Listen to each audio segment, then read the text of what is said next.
오늘 우리가 읽은 성경에는 길이 참으라, 인내하라 라는 말이 자주 나옵니다. 우리가 읽은 성경 말씀은 5구절밖에 되지 않지만 이 9절 안에 길이 참으라 라는 말이 4번, 인내하라 라는 말이 2번 나옵니다. 뭡니까? 전체적으로 볼 때 오늘 성경은 인내에 대해 강조하고 있습니다. 여기서 질문해 봅시다. 여러분, 성경이 인내에 대해 강조하는 이유가 무엇일까요? 사람들은 지금 사는 것이 좋고 편안한데 인내하라, 참으라 그렇게 말하지 않습니다.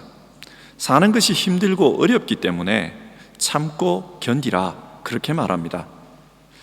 야고보서 역시 성도들에게 어려움이 있기 때문에 그래서 인내하라라는 말을 합니다. 그러면 그 어려움이 어떤 것일까요? 먼저 외부적인 어려움이 있었습니다. 야고보서 1장 1절을 보면 이런 말씀이 나옵니다. 하나님과 주 예수 그리스도의 종 야고보는 흩어져 있는 12지파에게 문안하노라. 흩어져 있는 12지파. 여기서 흩어져 있는 12지파가 누구일까요? 사도행전을 보면 예루살렘에 큰 박해가 있었습니다. 예수 믿는 사람들을 옥에 가두고 지도자들을 죽였습니다. 그래서 많은 그리스도인들이 박해를 피해 외국으로 피난 갔습니다. 이들이 바로 흩어진 12지파입니다. 지금 독일에 있는 난민들을 한번 생각해 보십시오. 시리아에서 온 난민들도 일종의 종교적인 이유 때문에 남의 나라로 피난 왔습니다. 여러분, 독일 사람들이 이 난민들을 어떻게 생각합니까? 처음에는 조건 없이 환영했습니다. 그들의 상황이 너무 불쌍하고 안타까웠기 때문입니다. 그러나 시간이 흐르면서 상황이 바뀌고 있습니다. 난민들이 들어오는 것에 대해 걱정하는 사람들의 목소리가 점점 커지고 있습니다. 박해를 피해서 디아스포라로 도망갔던 그 당시의 기독교인들도 이와 비슷했을 것입니다. 아마 그들도 도착한 당시 많은 어려움을 당했을 것입니다. 그래서 1장 2절을 보면 내 형제들아 너희가 여러 가지 시험을 당하거든, 이런 말이 나옵니다. 너희가 여러 가지 시험을 당하거든. 그들은 난민으로 피난 가서 그곳에서 여러 가지 시험을 당하고 있었던 것입니다. 외부적인 어려움이 있었습니다. 그리고 내부적인 어려움도 있었습니다. 2장 1절을 보면 내 형제들아 사람을 차별하여 대하지 말라, 그런 말씀이 나옵니다. 그리고 2장 9절 만일 너희가 사람을 차별하여 대하면 죄를 짓는 것이니 율법이 너희를 범법자로 정죄하리라. 성경을 믿는 신앙 공동체 내부에 차별이 존재했던 것입니다. 전체적으로 보면 독일은 참 좋은 나라입니다. 사람들이 따뜻하고 젠틀합니다. 하지만 그래도 간혹 차별을 경험할 때가 있습니다. 우리가 외국인이기 때문에 아무래도 처음 이곳에 오신 분들은 독일 말과 독일 문화에 있어서 서투릅니다. 그래서 실수를 하면 사람들로부터 차별 혹은 냉대와 같은 그런 기분을 느낄 때가 있습니다. 여러분, 어떤 분이 세상 속에서 그런 차별을 겪다가 서러운 마음에 교회를 찾아왔다고 가정해 봅시다. 같은 한국인들이고 또 같은 그리스도인이기 때문에 위로를 바라고 교회에 왔습니다. 그런데 그 교회 안에서 차별을 당합니다. 오래 있었던 기존 사람들과 새로운 사람들 사이에 그런 차별이 있다고 한번 가정해 보십시다. 그러면 세상에서 차별당하고 교회에 찾아온 그 사람들의 기분이 어떻겠습니까? 내면적으로 큰 상처를 입게 됩니다. 밖에서 받은 상처보다 더 큰 상처를 교회 안에서 입게 됩니다. 야고보 당시 공동체 내에 이런 어려움이 있었습니다. 같은 유대인들이지만, 그래서 신앙 공동체로 모였지만 그 안에 오래된 성도들과 새로 온 사람들 사이에 차별이 있었던 것입니다. 그리고 야고보서 3장을 보면 말의 문제에 대해서 많이 권면하는 것을 볼 수 있습니다. 여러분, 왜 그럴까요? 왜 말에 대해서 말 조심하라는 이야기를 성경이 많이 하고 있을까요? 그 공동체 안에 말로 말미암은 상처들이 많았기 때문입니다. 그 상처에 대해서 좀 더 살펴보면 3장 9절과 10절에 이런 말씀이 나옵니다. 이것은 혀입니다. 우리가 주 아버지를 찬송하고 또 이것으로 하나님의 형상대로 지음을 받은 사람을 저주하나니 한 입에서 찬송과 저주가 나오는도다. 같은 교인들끼리 서로 저주하면서 싸웠다는 겁니다. 하나님께 찬송을 부르는 그 입술로 또 형제를 저주하며 싸우고 있었다. 그리고 4장 11절, 형제들아 서로 비방하지 말라. 이 야고보가 있는 교회 안에 서로 비방하고 서로 판단하면서 평가하는, 크리틱하는 그런 일들이 있었던 겁니다. 여러분, 이것은 괴로운 일입니다. 한국 뉴스를 보다 보면 가끔씩 아주 유명한 영화 배우나 가수가 자살했다는 이야기를 보게 됩니다. 그렇게 유명한 사람이 뭐가 부족해서 자살을 할까? 평범한 사람들은 이해가 되지 않습니다. 그러나 이 사람들은 다른 사람의 말 때문에 큰 상처를 받았습니다. 요즘 사람들은 자기 이름이 드러나지 않는다는 것을 이용해서 인터넷상에서 모욕적인 댓글을 답니다. 또 확인되지 않은 루머를 마치 사실인 것처럼 그렇게 퍼나릅니다. 그래서 사실이 아닌 것이 사실이 되어버리고 사람들이 이상한 눈으로 쳐다보는 것을 경험하게 되면 마음에 병이 듭니다. 물리적인 폭력보다 더 심각한 것이 언어 폭력입니다. 그런데 야고보 당시 교회 안에도 이런 일이 있었다는 것입니다. 혀는 곧 불이요 삶의 수레바퀴를 불살아나니 그 살아는 것이 지옥불에서 나나니라. 다른 사람의 근거 없는 말이, 비난이 다른 사람의 인생을 불태우고 있었다는 것입니다. 그 말로 말미암아 상처를 받은 사람들이 인생을 포기하게 되는, 나락으로 떨어지는 그런 일들이 신앙 공동체 안에서 일어나고 있었던 것입니다. 공동체 안에 있는 어려움입니다. 그리고 세 번째로 영적인 어려움도 있었습니다. 4장 4절을 보면 그런즉 누구든지 세상과 벗이 되고자 하는 자는 스스로 하나님과 원수되는 것이니라. 교회에서 상처받은 사람들은 상처받은 그 마음을 가지고 세상에서 위로받고자 합니다. 더 이상 교회에 희망이 없기 때문에 바깥으로 나가서 거기에서 위로를 얻고자 합니다. 그래서 세상적인 성공에, 또 물질적인 풍요에, 육체적인 쾌락에 탐닉하고자 합니다. 이런 일들을 통해, 세상적인 것을 통해 자기 삶의 위로를 받고자 합니다. 그것이 오늘 성경에서 말하는 세상과 벗이 되어 사는 것입니다. 신앙적으로 보면 이것은 유혹이라고 말할 수 있습니다. 하지만 전체적으로 보면 이것은 영적인 어려움입니다. 영적으로 어려움을 겪는 겁니다. 교회 안에서 위로를 받을 수 없기 때문에 세상으로 나가서 세상 안에서 위로받고자 하는 것입니다. 이상에서 보면 이 야고보가 말씀하고 있는 이 공동체에는 그리스도인들의 삶에서 세상적인 박해가 있었고, 공동체 내부로 들어보니까 차별과 말로 인한 상처가 있었고, 뿐만 아니라 신앙적인 유혹과 또 세상으로 나가고자 하는 그런 어려움들이, 영적인 어려움들이 이 공동체 안에 있었습니다. 야고보는 이런 공동체의 어려움, 교회의 어려움을 보면서 오늘 권면하는 겁니다. 아무리 어렵더라도 신앙으로 참으라. 아무리 어렵더라도 신앙을 포기하지 말고 신앙으로 참으라. 야고보스가 목표로 하는 것은 성숙한 교회, 온전한 그리스도인입니다. 계속된 신앙을 통해 온전한 그리스도인이 되어야 한다. 성숙한 교회로 되어야 된다. 지금 현재는 문제가 많지만 그렇다 할지라도 성숙한 교회가 되기 위해서 참으라, 계속해서 참으라, 그것을 권면하고 있습니다. 그런데 여러분, 무엇을 근거로 참으라고 하는 겁니까? 참으라고 하는 근거가 무엇입니까? 5장 7절과 8절의 말씀입니다. 그러므로 형제들아, 주께서 강림하시기까지 길이 참으라.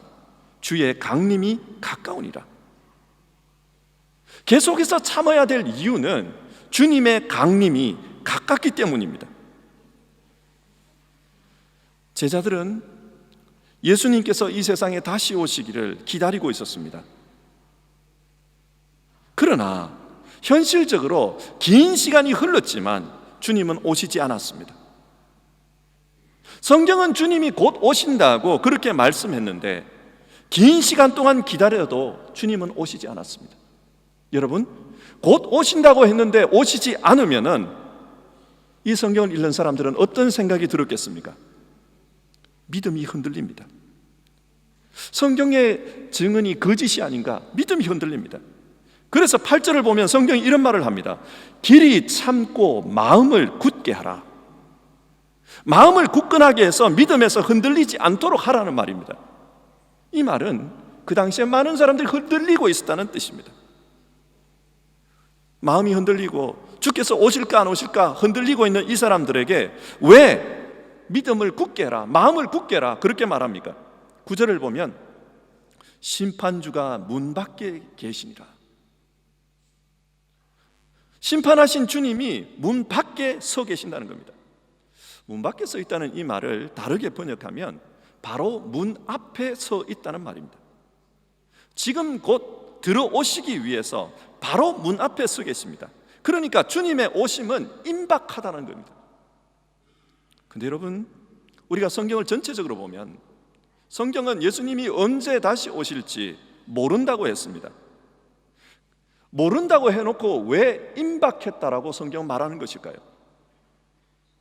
그것은 우리가 늘 생각해야 될 태도가 곧 온다는 생각을 가지라는 것입니다. 지금 문 앞에 주께서 와 있다라고 생각하라는 것입니다. 예를 들어서 한번 생각해 봅시다. 혹시 여러분들 중에도 마음이 괴로워서 잠을 설친 적이 있습니까?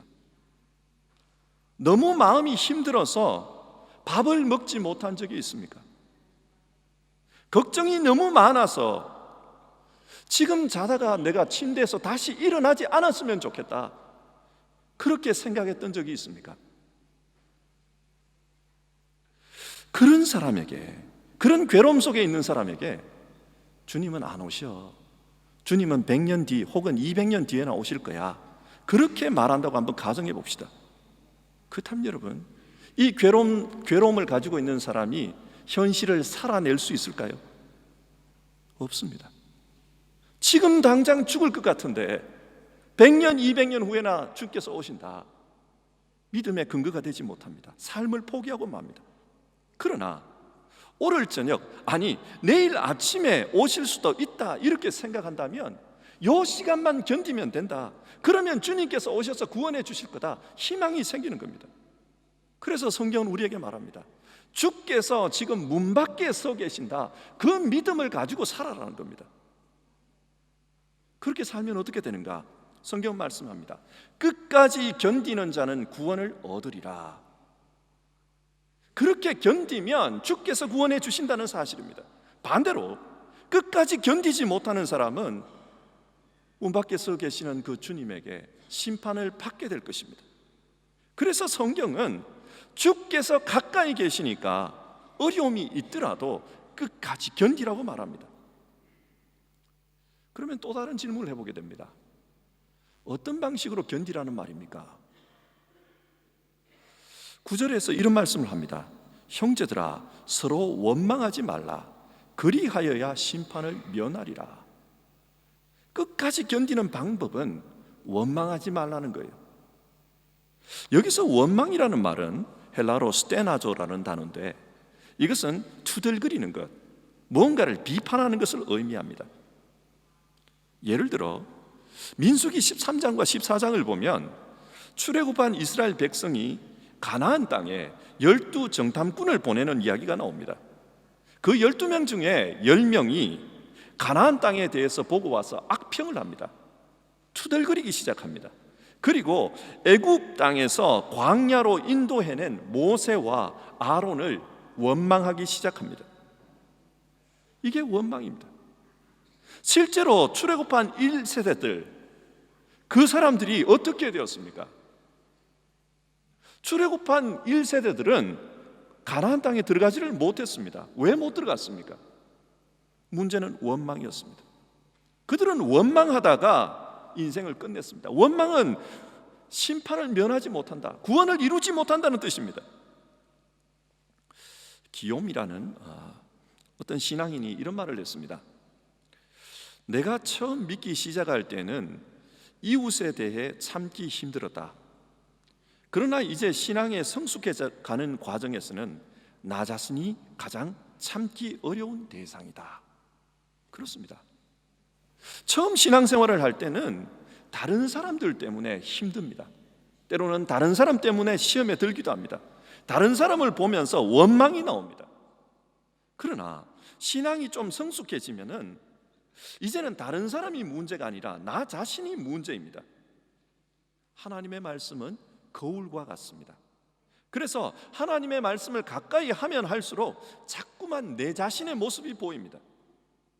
욕심으로 가득한 내 모습이 보이고, 이기적인 내 모습이 보이고, 그래서 무엇이든지 내 뜻대로 하려고 하는 그런 내 모습이 보이고, 부패한 생각, 악한 마음, 부정한 입술을 가진 내 모습이 자꾸만 보입니다.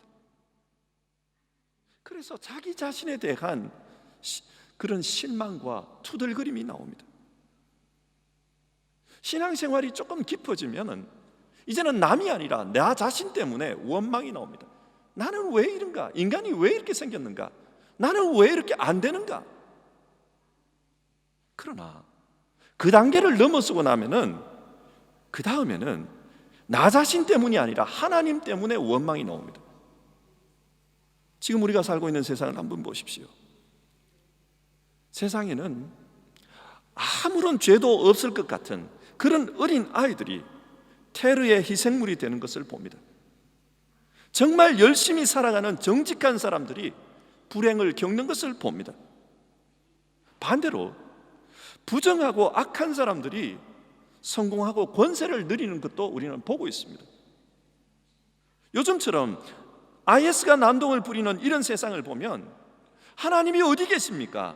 하나님이 살아 계신다면 세상에 왜 이런 난리가 일어납니까? 그런 생각이 듭니다. 세상을 보면서 하나님에 대한 원망이 나옵니다. 여러분, 우리가 신앙을 하다 보면은 남에 대한 원망을 할 수도 있고, 또 그 단계를 넘었으면 나 자신에 대한 원망을 할 수도 있고, 그것도 넘어서고 나면 하나님에 대한 원망이 나올 수도 있습니다. 원망이라는 것이 끊임없이 우리 삶에는 생겨납니다. 성경은 말씀합니다. 삶이 아무리 어려워도, 내 자신이 힘들고 또 남과의 관계가 힘들고 살고 있는 이 세상이 힘들더라도, 아무리 어려워도 원망하지 말라는 겁니다. 왜 원망하지 말라고 합니까? 원망은 남도 죽이고 나도 죽이고 하나님의 영광도 가려버리기 때문입니다. 앞에서 살펴본 것처럼 혀는 모든 것을 불태우는 불입니다. 그 혀는 남을 불태우고 나를 불태우고 또 하나님을 불태우기도 합니다. 교회는 주님의 몸입니다. 각 지체가 예수 그리스도를 머리로 해서 하나하나 모여 있을 때 건강한 몸이 될 수 있습니다. 하지만 원망은 이런 몸을 하나하나 갈기갈기 찢어버립니다. 남을 비난하고 나를 비난하고 하나님을 비난하면서 공동체를 갈기갈기 찢어버립니다. 그래서 아무리 어렵더라도 원망하는 습관을 버리라. 성경은 우리에게 그것을 권면하고 있습니다. 또 어떻게 견디라고 하는가? 10절을 보면 주의 이름으로 말한 선지자들을 고난과 오래 참음의 본으로 삼으라. 여기서 본이라는 말은 복사 혹은 모방이라는 뜻입니다. 그러니까 성경에 나오는 하나님의 사람들을 보면서 그들을 모방해라, 그들을 쫓아가는 삶을 살아라, 그 이야기입니다. 미국의 소설가 중에 호손이라는 사람이 있습니다. 이 사람의 소설 중에 큰 바위 얼굴이라는 것이 있는데요, 아마 여러분들도 그 이야기를 잘 아실 것입니다. 미국의 어느 산골에 그 큰 바위가 있었는데 그 바위가 사람의 얼굴 모양이었습니다. 그래서 그 산골에 사는 사람들은 언젠가 이 마을에 저 바위를 닮은 훌륭한 인물이 나올 거다, 그런 믿음을 가지고 있었습니다. 그런데 실제로 게드골드라는 엄청난 부자가 이 마을에서 나왔습니다.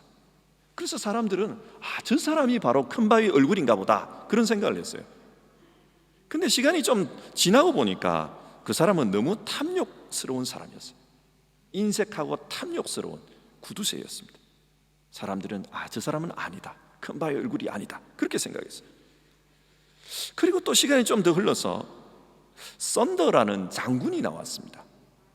그 장군이 큰 성공을 거두고 이 마을을 방문하자 사람들은 저 사람이 큰 바위 얼굴이다 그랬어요. 그런데 나중에 두고 보니까 그 사람도 자기의 권력과 자기 명예를 위해서 살아가는 사람이라는 것을 알았습니다. 그래서 저 사람도 큰 바위 얼굴은 아니다, 그렇게 했어요.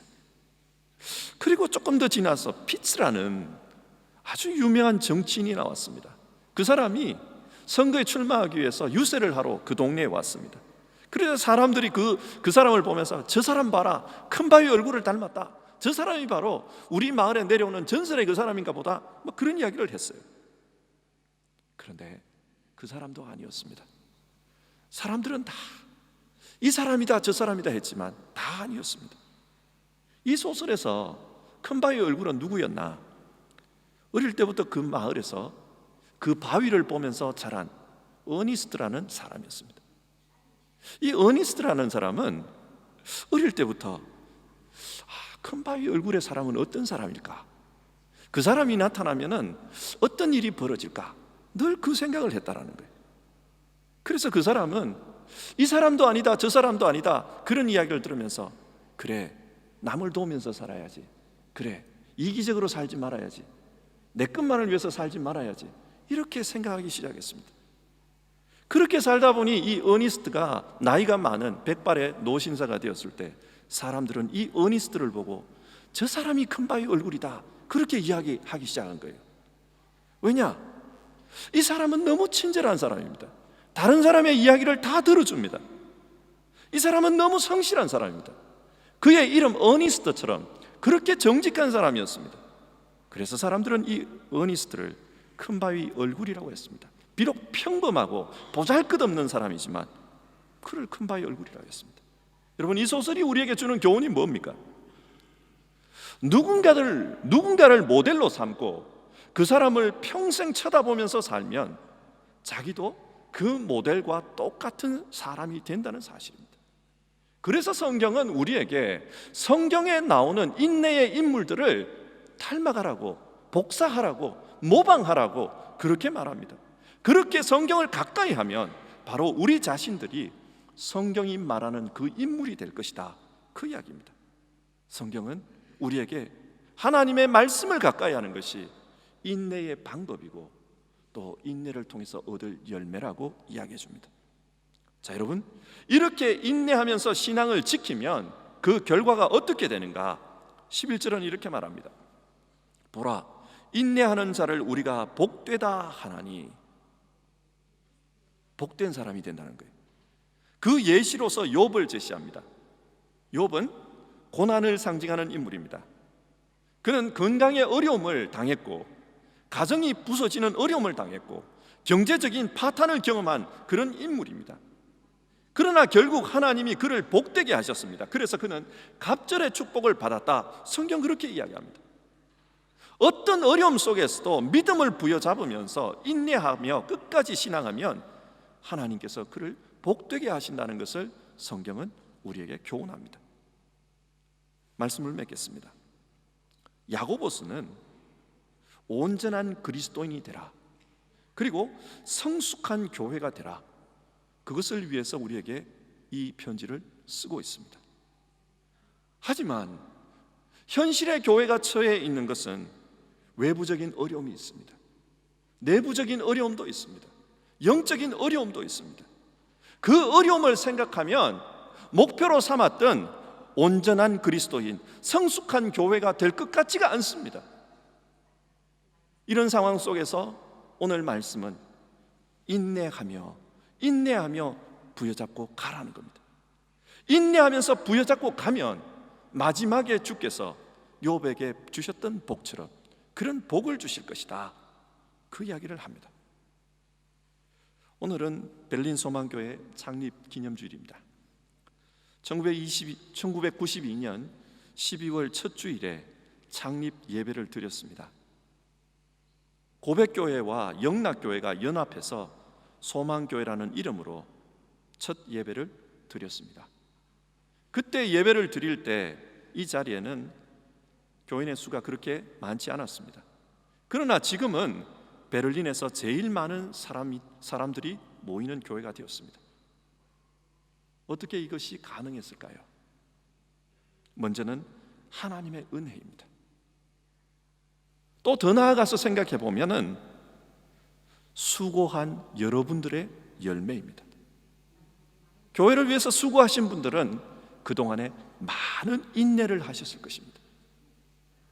교회 안에서 또 영적으로 교회 밖에서 어려움들이 밀려올 때 그 어려움을 참으면서 인내하셨을 것입니다. 그래서 지금 여기까지 온 겁니다. 저는 이 베를린 소망교회가 앞으로도 계속해서 온전한 교회로 성장해 가기를 바랍니다. 그러기 위해서는 오늘 성경이 권면하는 말씀을 우리가 곰곰이 새겨봐야 합니다. 여러분, 개인의 신앙에서 그리고 공동체 내에서 인내할 수 있어야 합니다. 오늘 성경에서 인내라는 말, 길이 참으라는 말, 이 말은 헬라어로 마크로디메오라는 단어입니다. 이 단어를 살펴보면 긴, 먼 이라는 뜻의 단어와 제물로 바치다 라는 뜻의 단어가 하나로 합쳐진 합성어입니다. 그러니까 인내한다는 것은 자기 자신을 마치 하나님의 제단에 제물로 바치듯이 그렇게 바치는 것입니다. 내 자신을 희생하는 것이 인내입니다. 그런데 그게 짧은 시간이 아니라 주가 오실 때까지 긴, 먼 시간 동안 그렇게 하는 것이라는 겁니다. 그게 인내입니다. 주가 오실 때까지 내 삶을 하나님 앞에 제물로 바치는 것, 그게 인내입니다. 교회 안에서 인내란 우리 스스로가 죽는 것입니다. 내가 그리스도와 함께 십자가에 못 박혔나니 그런즉 이제는 내가 사는 것이 아니요 오직 내 안에 그리스도께서 사시는 것이라. 자기 자신을 죽이는 것, 그것이 인내입니다. 우리 모두가 오늘 창립주일을 맞이해서 이 말씀을 생각했으면 좋겠습니다. 여러분, 내 자신이 말에 있어서 죽어야 합니다. 비판에 있어서 죽어야 합니다. 그리고 내 자신이 차별, 다른 사람과의 관계에서 차별, 이것에서 죽어야 합니다. 성도 여러분, 이것이 오늘 우리 앞에 있는 과제입니다. 이 일을 잘하면 우리 교회는 또 다음의 단계로 발전해 갈 수 있을 것입니다.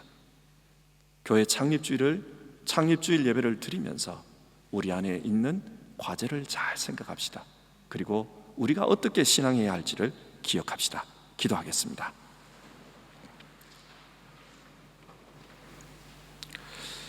하나님, 오늘은 교회 창립 기념주일입니다.